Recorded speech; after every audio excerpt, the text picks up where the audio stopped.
Okay. Hi, I'm Dr. Lai, and today we have a speaker, Professor Chen, Professor Dr. Chen again. He's an expert in everything, a great teacher. And also we have Dr. Malinda, is a teacher at one of the top university in Hong Kong. And also, please introduce yourself, a computer expert from England. Hi, I'm Jeremy. So I'm a graduate for computer science. Yeah, and today our topic it would be technology and education. Um, Dr. Marinda? Oh, thanks. Yeah, I think it's good to have you guys today here. So talk about how technology is evolving in our education.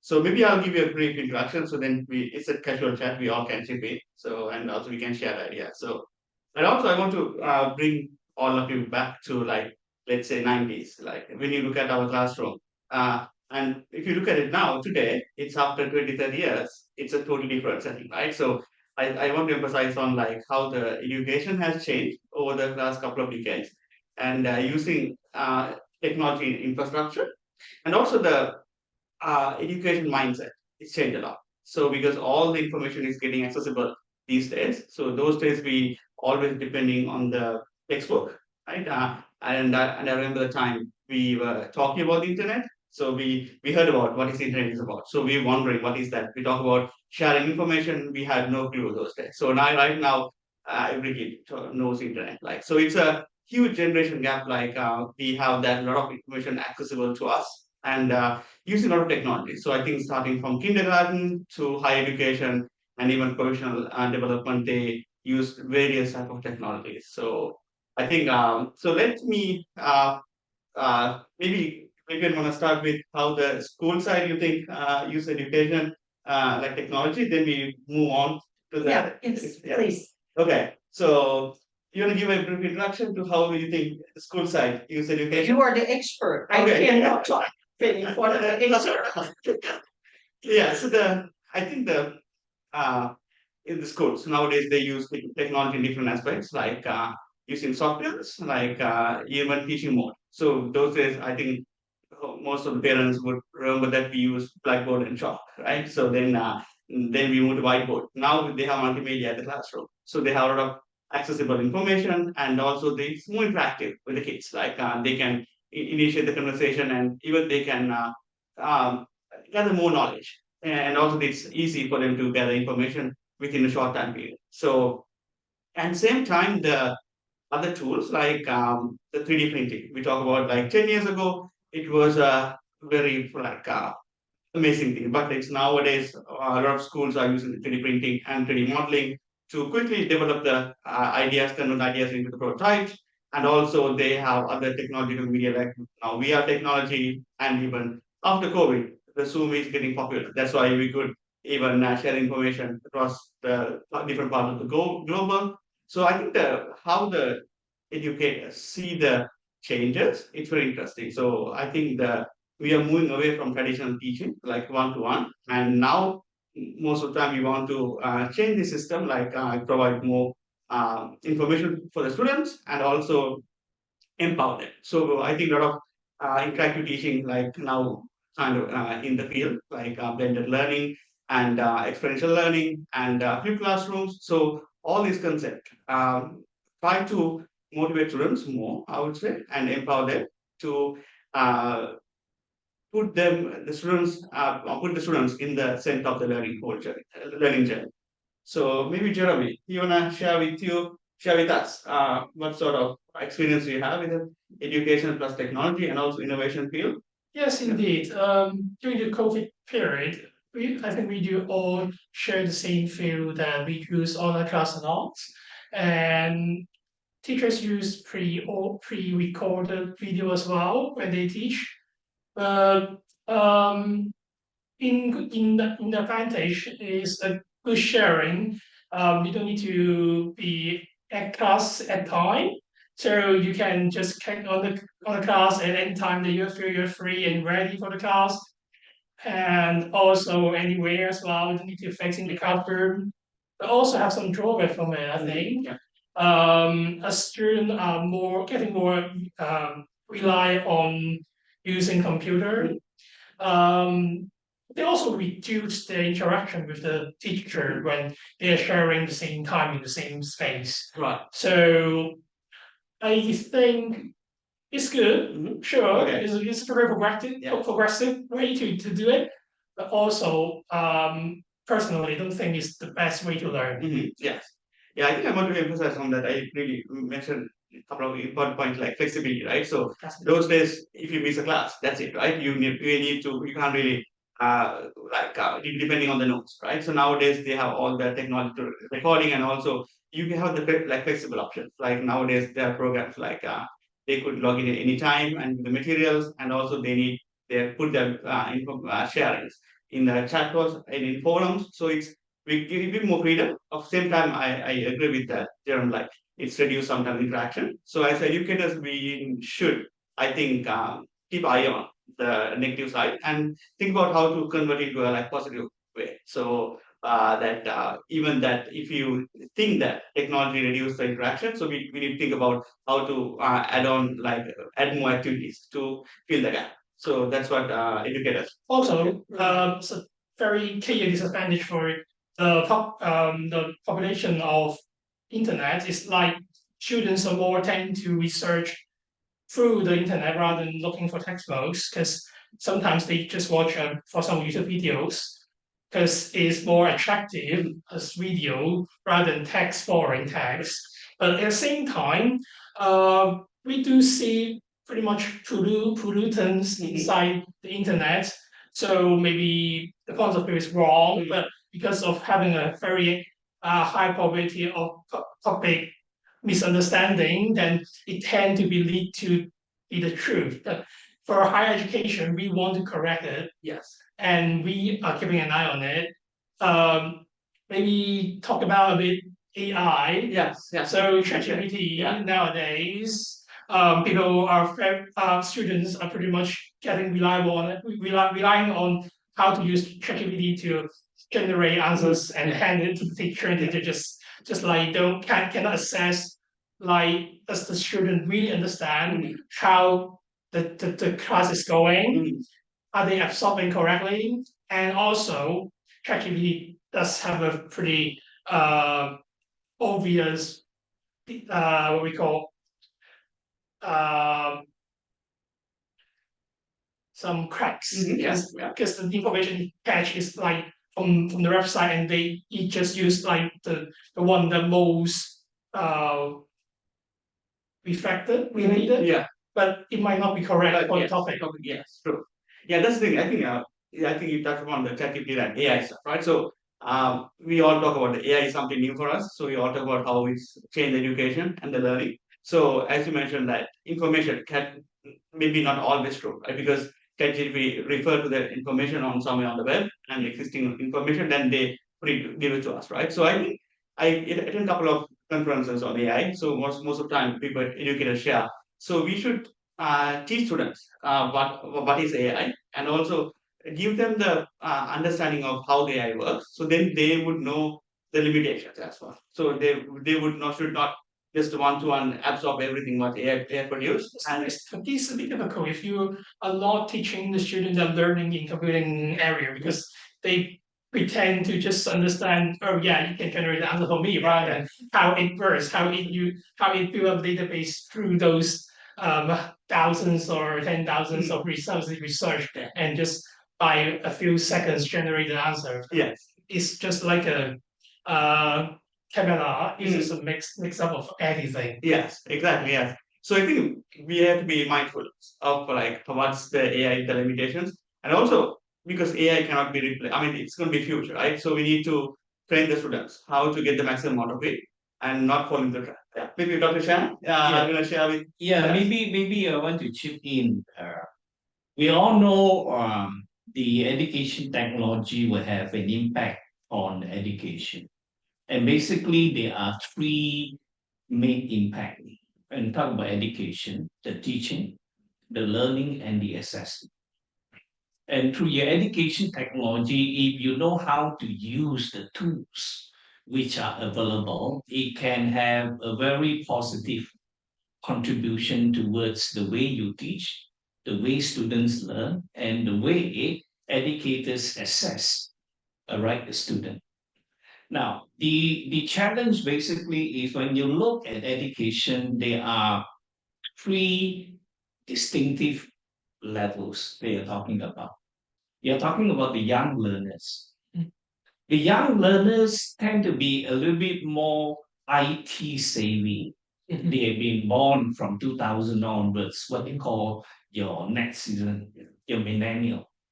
For them, the adoption of technology is a very natural progress because they have been exposed to it in their daily social life, etc.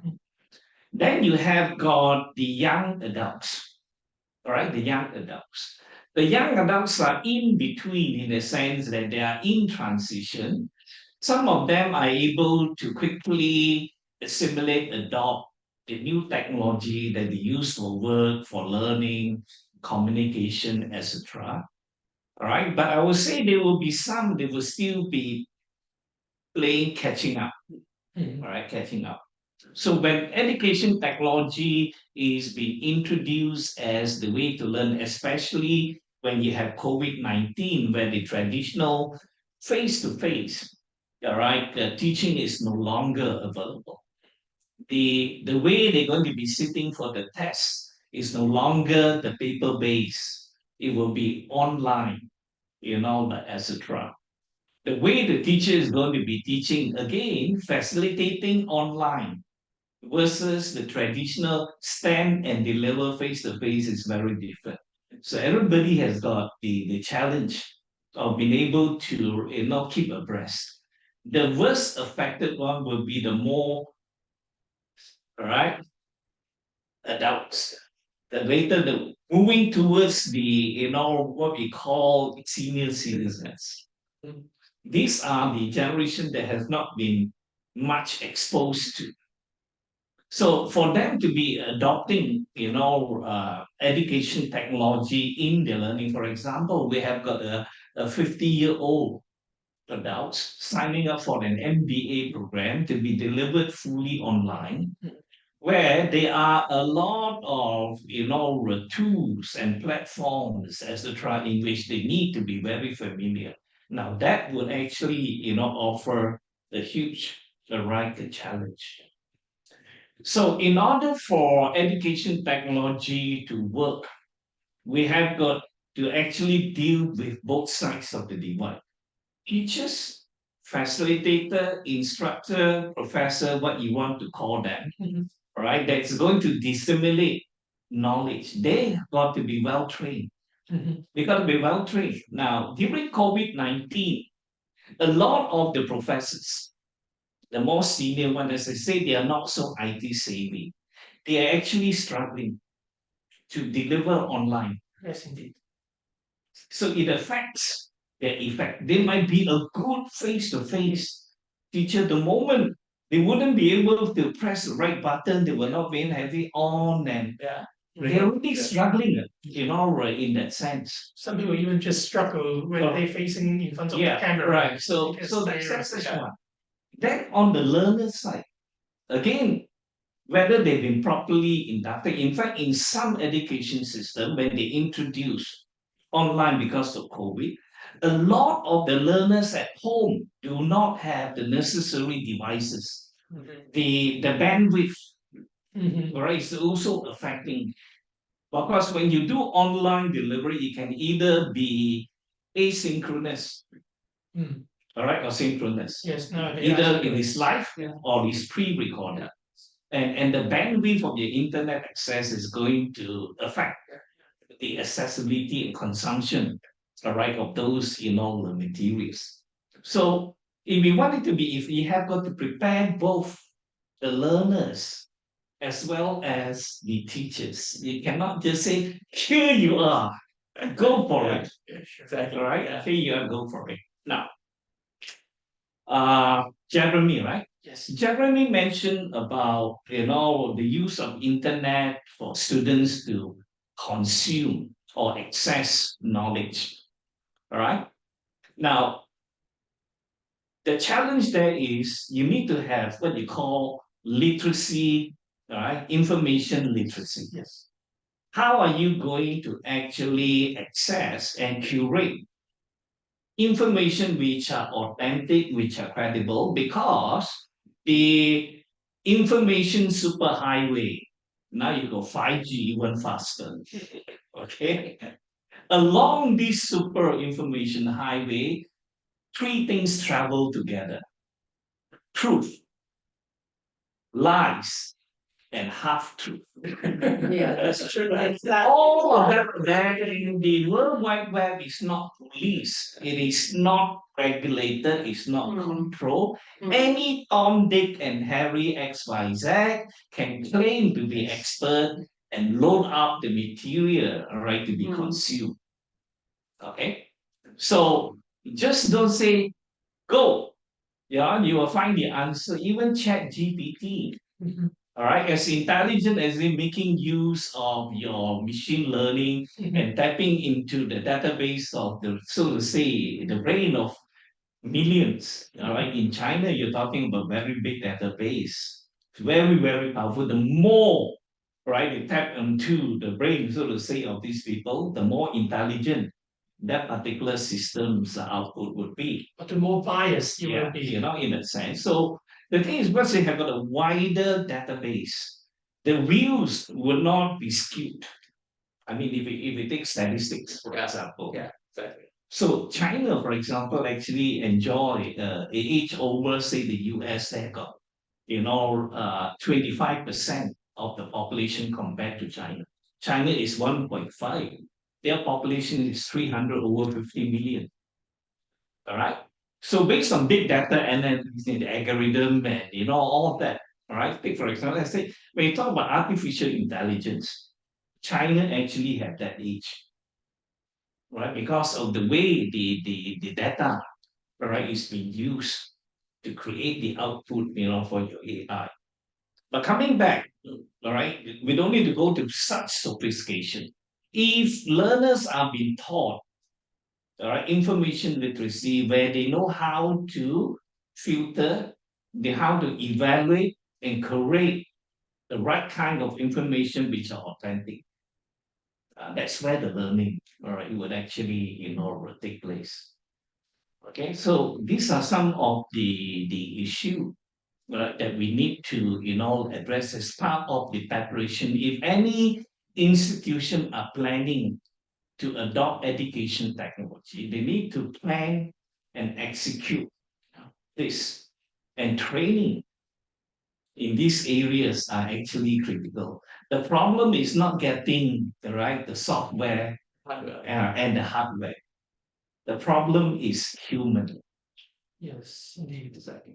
And it's a like behavior change, right? Like, and even like setting the right mindset. So like people might use it like the information for they can get the information different ways, but if they don't understand what's the behind the scene, so it's tough for them. I think that's one of the things that I think as educated we should emphasis more on like how they collect it and also verify how like Future data. exactly reliable those data are. So yeah, I think that's a big part, I think, of the education.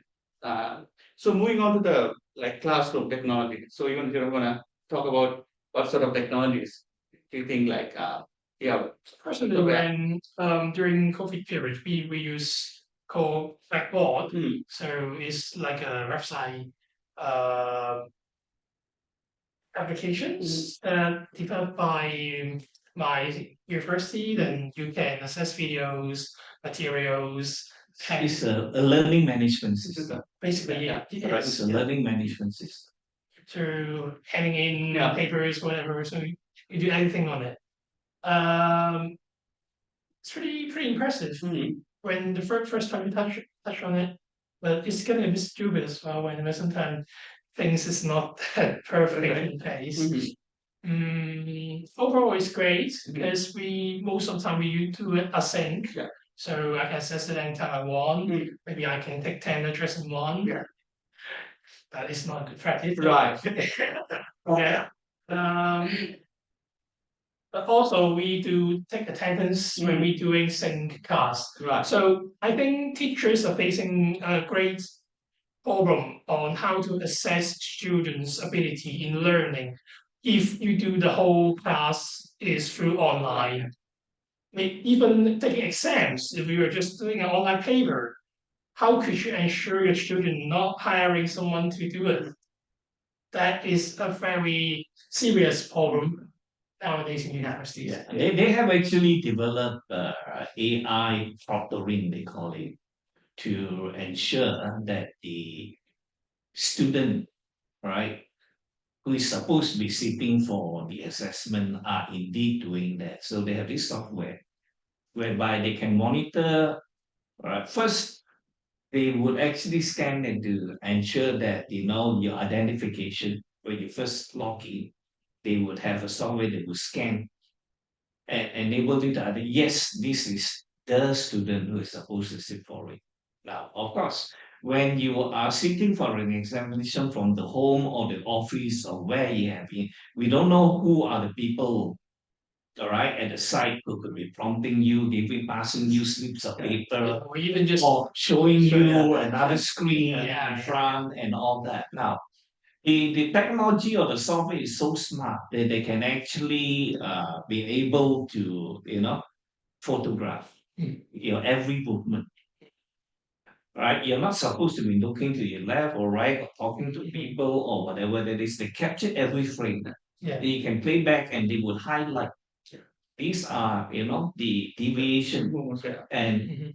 it's very likely you're referring to something, you're referring to an individual or whatever that is. So it is that smart, right? It's great, but The system. when you use like camera taking photos, then you will be stepping into another problem. Privacy, yeah. Yeah. Yeah, I think I want to, yeah, I think that's like, we are dealing like how people we need to use the technology in a good and bad ways, right? Like, and even I was thinking as well, we should try to set up a mindset of the student, like, they should understand they are learning for themselves, right? So if they cheated, right, they need to pay the price at some point, right? So because I think if you set that right tone for the students to like why they should learn, and then they would be understand why the exams are there, so right. So then if you I think sometimes the technology is there, so we try to come up with solution to stop these bad problems. But if you set this right tone and mindset, then it's sometimes things can be even easier as well. Yeah. So I know, like, That's the reason why I say most of the issues are not technological based. exactly, yeah, Most of the issues are human. humans, yeah, Sure. yeah, Mindset, Right. yeah, the attitude, the ethical, Yeah. dimension. These are that's part of the preparation that I'm talking about. When I say you need to prepare your learners, all right, cultivating that kind of integrity, honesty, Right. and all that part and parcel. It's hard to difficult to be a perfect human, basically. Yeah. That's why also nowadays professors are more pretend to assess a project rather than an examination. So we are moving on to do some practical works rather than paper answering questions. No, I mean, I talk about the use of your education technology in teaching, learning, and assessment. All right, that's exactly. If you're smart, the type of assessment that engages the use of education technology can be beneficial, right, to the teachers, for example. All right, there are softwares that can grade. They can grade, written work or whatever that is using AI. Mhm. Now, one of the challenges for all teachers is not so much the teaching, it is the grading. Yes. It is the grading, The problem is right, in the of the grade. work, all right, because it's challenging, because it's time consuming. It's time consuming, and you want to return the grading and the feedback as soon as possible to be effective. Mhm. If you grade the work and return it 1 week, 2 weeks, 3 weeks, no good. The students will have even forgotten what they did. yes, like that, yeah, this is So therefore, the challenge always is, all right, you are able to very quickly turn around. Okay, so the advantage of using your AI, the assessment based, all right, thing is your turnaround can be very, very fast. Sure. The other thing, right, obviously, if you begin to incorporate the use of AI in your assessment, a lot of them are automated. Mhm. If we are taking multiple choice, all right, they are automated and results are given immediately. The moment you finish, they will tell you, okay? Uh, you can also use gamification, incorporate in there to motivate, to, get students who want to achieve, a higher, okay? But I tell you, the greatest application that's going to be more widely used is what they call, personalized learning. Mhm. All right, personalized learning in the sense that just like in business, like Alibaba and Amazon, they mine the data of the consumers where they can profile you. They can, know what you purchase, what is the size, when you produce, when you buy, etc. Mhm. And then based on that analytics, they can push products and services to you. So the same thing will happen with the use of education technology. They are moving towards adaptive learning. Mhm. Same principle, it will be a very high degree of customization where every log they will look at your strength, your weaknesses, your interests, how regularly you log in, and they can prescribe a personalized learning plan. Now that is the direction, right? Like technology is going to impact education. Yeah, I think that's a good point. Like, I think like sometimes like if you look at our traditional classroom, maybe not every student's on the same page, right? Like some students get lost on the halfway, then they were like dreaming or something, right? So I heard a lot of complaints like throughout the US, like because they don't understand what the teacher is saying, but they are not able to talk with them. But technology could really good tool to like bridge the gap. So then Point on it and exactly. fix the problem. Problem. So then they can understand like what's the level they want to achieve, and then they can suggest some learning materials, and then how to fill the gap and to catch up with the like other classmates. So it's a I think adaptive learning, like it's going to be really customized learning, going to be a kind of main thing will come in the future. So I think the technology is one of the greatest achievement, and also like I want to emphasize a little bit on like again like learning part, like students are like or like schools or like universities are going towards the like project-based teaching as well, like rather than like as you mentioned like rather than pure lectures based. So project-based learning they provide tools for them, for example like machinery and even video editing or like software development tools for them to uh, turn their ideas into like a kind of like reality. And then in also it reduces sometimes the barrier of having the exam as well. So then they can evaluate their skills rather than just getting knowledge from the theory. So then they will train them how to be get prepared for the future, right? So maybe Jeremy, want to talk about any project-based courses you have had, or like if you and in your study period. So how is your experience? Not really. We do a mix Okay. most of the time. So a project capture 30% of the course marks, 70% of it will be paper exams.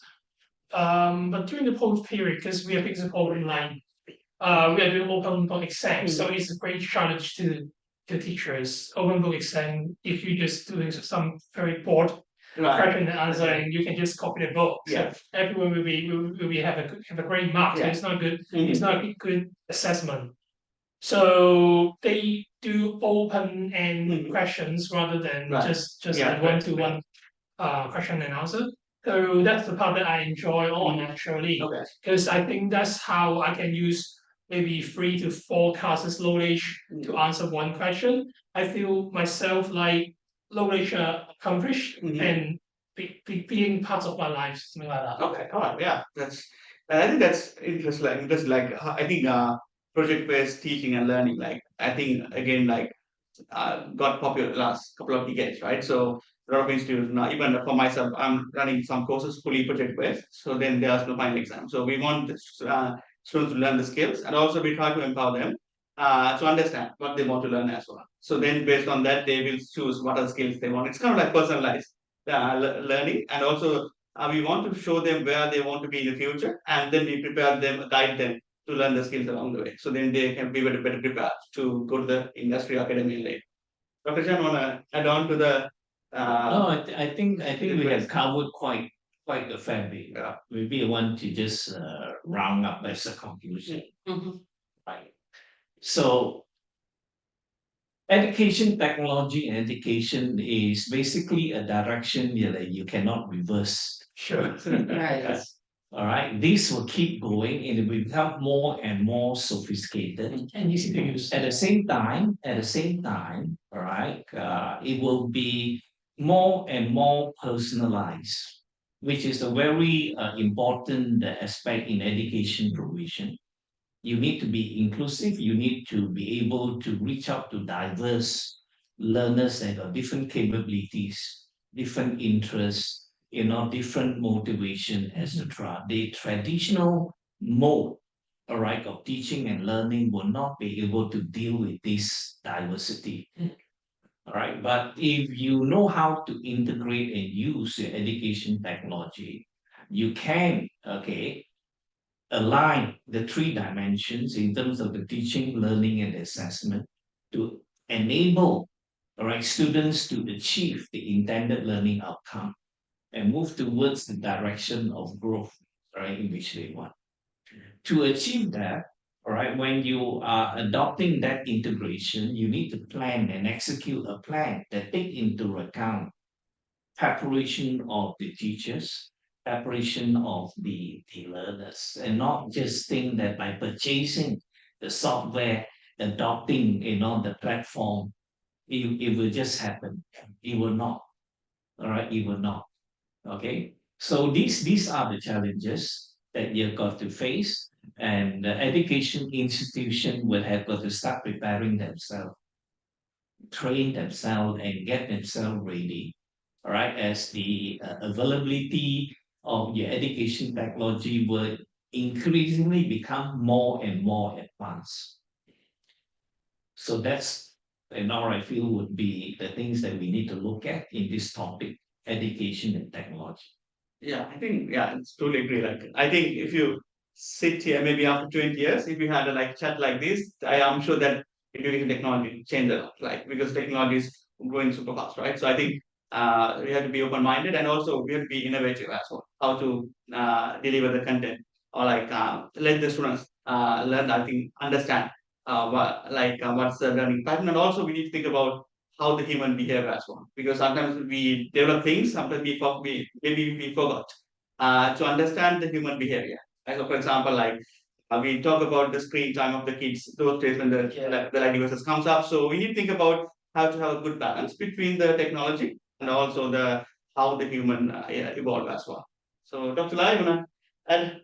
I totally agree. And you are also an expert in innovative mindset, right? So could you Yes. please talk about that and enlighten our homeschool educator about it? Right. Yeah, I think I feel like innovation we need everywhere, every time, and for every aspect. Like so without innovation we were still on the stone In age. academia, it used to be research or perish. Yes. In your business world now, if you don't innovate, you perish. Yes.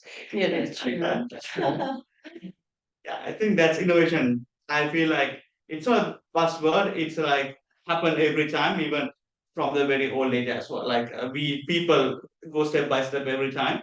But again, it's depend the rate of people would happy to change as well. For example, like these last couple of decades, we think like innovation is happening so super fast. So things are changing. So I think for innovation, I think again we talk about the innovation like we need to train the students how to be open-minded. Sometimes like it's not just a course or like theory, it's a mindset. So in innovation we treat as a mindset training. Thinking out of the box. Exactly. Critical thinking, Yeah. creative thinking, Yeah. lateral thinking. Thinking, I mean, yes. you talk about Yeah. thinking, there's so many dimension and so many experts like Edward de Bono and six thinking hats. Yeah. There are a lot of tools, that you can actually use. Exactly. Yeah, it's like something like I feel like it's a lot of tools we need to, as again like educators we need to like think about, or like homeschool educators, like which tool is good for your like user group. I mean your students. Like sometimes this can be more personalized. And again, I think it's good. Like for me, I feel achieved when I develop my own tool. So it's like I feel that if I can see the something changes, I feel like students are improving because something I developed. So that's one of the greatest thing accomplished for me as well. So I think if we all think about how we can innovate the way of teaching, and also we need to jump into the shoes of the learner. So that's why I'm also trying to see when I was going to teach something, I was also trying to see what other side or the students will see as well. So then if you understand their side of it, we will be able to make it more enjoyable, customizable. And also one more thing I will always emphasize is education should be a enjoyable process. Not it's going to be painful. Like if it's painful, I think if we grill the students to get just a high grade without let them understanding the meaning of it, it's going to be really painful for them. So that's why we should try to make it more enjoyable process for everyone. Yeah, the enjoying learning is very important. It's not just push them to memorize something, push them to achieve something, which is impossible to achieve. Exactly. Yeah. Because they will feel the pain, or they can they're depressed, or like they don't really see the value at some point if we Right. have Of why they learn. exactly. What am I learning for? The Yeah. explorers? Yes. What's the Yeah. use Yes. of them? Even I was having a chat with a faculty last week. Like we talk about how we can even push the like we have a lot of like technical some courses. We should emphasize more on why we are doing that. For example, even like mathematics, rather than just showing the formulas, integration or whatever. Like we have a lot of things, right? We should tell them the application side more than the why it's important to their future. So then they will get more sense of it. Sometimes I think like we can motivate students and they will acquire like knowledge more than we teach. So sometimes we kind of fail to understand. We try to teach them all the things in the classroom, but not motivating them. So if for example, that's why we thought when you have a course or lecture, we need to spend at least 20 or like 30% of time to tell them the meaning or all the applications of those stuff. So it's going to be useful for that. So can I ask you, give me an example? How do the homeschool educator can can apply the innovative mindset in their teaching, or the homeschooler, how do they can use the innovative mindset in their learning? Is it possible to give an example about it? Okay, yeah, I think, for example, I can give example for my own kid as well. So I have a kid like who's 8 years old, and when I try to explain something to him, I try to understand what he likes. For example, he loves Lego. So if I want to explain some principles, so I use the things he likes, and also and try to keep him motivated to like listen to me. Like sometimes if we start teaching kid, right? So they will get bored or they will just ignore us. So I try to understand what are the things they like and also get examples of the real world. For example, for math or science, if I want to explain something, I try to get more real world examples. So then like even small experiments like complex math theory or like probability stuff, like we can simply shown with the real world examples. Like so then they will think about, oh yeah, then we can apply these things into like another context as well. So I think homeschool educators, I think it's they're doing a great job because personally I feel that they are putting their time and effort, and also they are going through a learning journey, right? As well. So for me as well, when I work with the students, I'm learning a lot. So I feel like they are really motivated to do the join with the kids and go through the learning process. And try to be more personalized, as Prashant mentioned, like try to add more new things to their learning cycle. For example, if they talk about chemistry, they can think about how to combine with the cooking as well, like how the different stages of cooking part. Talk about the chemistry, even heat exchange. There will be a lot of examples they can think about. I think once the learner and the educator enjoy the process, it's going to be benefit for the both sides. To pinpoint on their hobby is the best way to learn, Yeah. because they will encourage themselves to learn more. Yeah. Even out of early imagination. Yeah, exactly. I think from from the pedagogical approach, all right, we say you need to make connections, right? What students are learning from others or when they discover, actually the best way to learn is to discover for themselves. Yes. Rather than being always told the Told. answer. Yes. Facilitate, teach them the art of thinking and asking questions. That allows them to keep on investigating. Okay? That's where the real learning takes place. But the way the brain works is the brain works where it is based on connection. We have got thousands of cells. Information travels from the brain cells, which are connected to the dendrites. Yes. Okay, and the speed will actually depend on the exchange. So it's input-output learning, they call it. Right? When you do that, all right, what happens is there's a chemical that underlines the brain, the dendrites that connects the different brain cells. It gets thicker and thicker. And when it gets thicker and thicker, the speed in which we can retrieve information increases. Right. So that's the connective science, of it. So connection here, all right, should be meaningful. People would only want to learn when it gives them meaning and purpose. Right. Its usefulness or connection here could be proud knowledge that they have. You connect with their experience. All right. So a skillful, right, teacher would use these techniques because that's what they call brain friendly. Right. Brain friendly. Making connections. Right. All right. Connect to the previous knowledge. Yeah, the interest, everything. Yeah, that's very important. I mean, the being authentic itself is also important. Give them real world, Yes. stuff rather than very abstract, cannot be seen, cannot be touched, cannot be smelled. So Right. multisensory, engaging the five senses. To let them have the spirit to explore. Yes. Right, true, very good.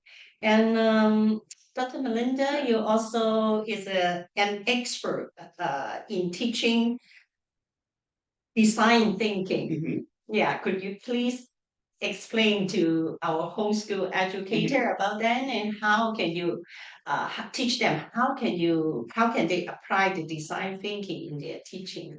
Okay, yeah, thanks. Yeah, design thinking is not a like buzzword anymore. Like it started like at least 10, 15 years ago. Like again, it's a mindset training, I would say. Like look at this is there are many models developed by different education institutes or like different like practitioners. Like Stanford is one of the main pioneer on design thinking, and they were like different schools come up with their own models. So I think at the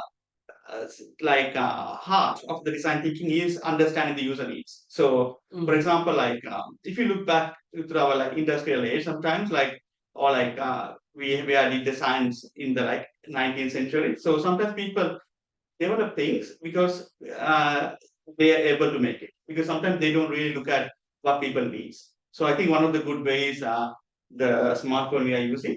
I think Steve Jobs make a need for us. Like he understand the need of people. So likewise, once we really understand the needs of people, we need to able to develop. Yeah, just jump in. Your iPhone introduced by Steve Jobs. Yeah. Is a single device that performs multiple device functions. Exactly. It was a breakthrough. Yes. Because previously you need this get one device and that device. Yeah. You need so many devices to do that. Yeah. Now with one, you can actually do all things. Yes. So that Yes, that's exactly. Infrared player, Yeah. and a telephone, And camera. But back to the time, Yeah. before that iPhone is actually produced, people think this idea is crazy. Yeah. It's not even earning any money because a small device doing multifunction cannot do it in a perfect way or in a precise way they call it. But sometimes we actually don't need to be that precise. Yes. It turned out. Yeah. So coming from that, so design thinking again can apply for different industries like so manufacturing, design, education, like even business side, HR, finance. So it's again like understand your users and also train the people who are involved in the process how to be open-minded and do frequent ideation plan. Second, we have a lot of brainstorming activities, like let the people come up with new ideas. So there are a bunch of tools and stuff. So they have to train their mindset and then develop things. So we just not talk about the ideas. We need to develop it, make it, and sometimes it can be very simple ways, like using cardboard or like if it's software, using even we can sketch it and then do the user testing and get the feedbacks and iterate. So it's a important thing. I feel like in any industry, let's say if you in education as well, if you want to try something new, you can need to innovate actually, and then you can do a pilot and get the, I mean, then do the testing and get the data and keep improving. So it's a very simple mindset, but I think a lot of people sometimes may not really go in depth and understand the value of it. So, but again, big companies still applying a lot in their process, like that's how they It's common. exactly, yeah. So then they how they are in the better position in the industry because they really understand the pain point and make the solution for that. So it's there are kind of many ways that we can train it at in my case, like the I know that there are design thinking workshops like we one off, but I try to train the students throughout the semester. So we practice design thinking for the whole time. So it's a I would fish as a mindset training. So maybe we can't really change them in a one day. So it's a long process actually. So how to really understand the user needs and then solve something, do something to like release the pain points. Yeah. Professor Chen, do you have anything to add on? No, what Dr. Malinda has shared in terms of your design thinking, all right, is it originates from Stanford University and is gaining popularity. But a lot of higher education is struggling in terms of adopting, this particular approach in how they're going to bring it into their own curriculum or program. If they're able to do that, then they would be able to produce graduates that can function effectively when they are transiting from centers of learning to centers of the workplace. Right. So that is the challenge. All right. I'm aware of that because I supervise Dr. Malinda, and his thesis was actually on this, exploring higher education institutions. What are they doing about design thinking? How are they going to embed and include that in the curriculum to produce a new workforce that's able to be useful, employable, delivering the results, out there. Yeah, actually, I want to. Yeah, thanks for the question. I want to add a small thing onto that as well. Like, it's again, I feel like we need to set the right tone for the right platform for students to practice. So what I did is like we offer real world problems for students to practice. So, for example, we offer real world the like pains or like problems different communities are facing in the world. So students get a chance to practice with the real users. Sometimes if you use a fake scenario, they might not be able to understand or practice the all the essence of design thinking. So it's as I think educators we should really understand how we can really train the students. And the one thing to add, like again Stanford, infuse a new mindset of design thinking into your own life. It's like designing your own life. So it's like designing uh, apply design thinking to my own life. So it's another kind of famous mindset happening in the last 2 3 years. So I did some couple of workshops and trainings in last I would say last 2 years in like how to design your like university life for students. Even we can apply how to design your like career life. Even as a homeschool educator, I think you can think about how to design your homeschool education journey. So it's again mindset that provide with some certain exercise and tools for them to think beyond. Sometimes think innovatively and add more new things combined with your values and your end goals and how to make the journey it's fruitful and the experience give them better experience for the everyone around. So it's again sometimes it's not rocket science, but again as sometimes humans we neglect simple things in our life. So then we won't able to find out the best ways around. So it's a again good mindset training, I would say. So designing your life and they have a couple of books published. So I'm encouraged to, if you get a chance to read it, and it's going to be useful, like different parts of our life actually. I see, I see. All right. So another thing we're talking about the technology actually can empower the learner learning, but also there is a problem about human integrity. There is a hiding in the superhighway, internet superhighway, a lot of bad guy or something. How can homeschool educator or homeschooler, when they're using the internet, how can they protect themselves from those kind of Easiest way is multi-fact checking. So don't just rely on one source, but 3 or 10. Also reliable source as well. So newspapers kind of credibility is good, but it depends on different countries, surely. But when you doubt on something or you hear something new and you're not sure on it, just need to search on more, which means you're missing that knowledge. And one source can fit the whole, but it's not in a good fit. Maybe it's too small. So you need more knowledge. Just put on it. Just to add on that, a very practical, I mean, from the academic perspective, when you are researching a particular topic, obviously you do what you call a literature review. Okay, whereby you'll be looking at industry reports, you'll be looking at journal articles, thesis. So one way in which you filter, all right, the not so good versus the good is to look at the number of citations. Because if you use Google Scholar, for example, a particular, you see that 20,000 citation, another one 2 citation. You know what I mean? So that's one. It's one way to do it. Right, one very simple, tool or tips. Sure, you still have some case that is not. So if a lot of people are actually citing your source, that is a very good benchmark. Because so many men cannot be wrong about the validity and the accuracy or the quality of that. It's an easy way to do it. Yeah. But I do need to point out that sometimes the largest journal or magazine do still publish something that is wrong or is not proven. Yeah. Then again, you check who is the author, right? Yeah. Or like after 5 or 10 years, things are proven. So that's the author and what is the source? So you look at the URL. Is it edu? Is it org? Is it .com or is it gov? Yes. So these are some practical. When I talk about your information literacy, these are some of the tools and guidelines. Yeah, so it has to be very credible sign, and not just the pirate website. Yeah. But I think the best way is multi-site, multi-fact checking.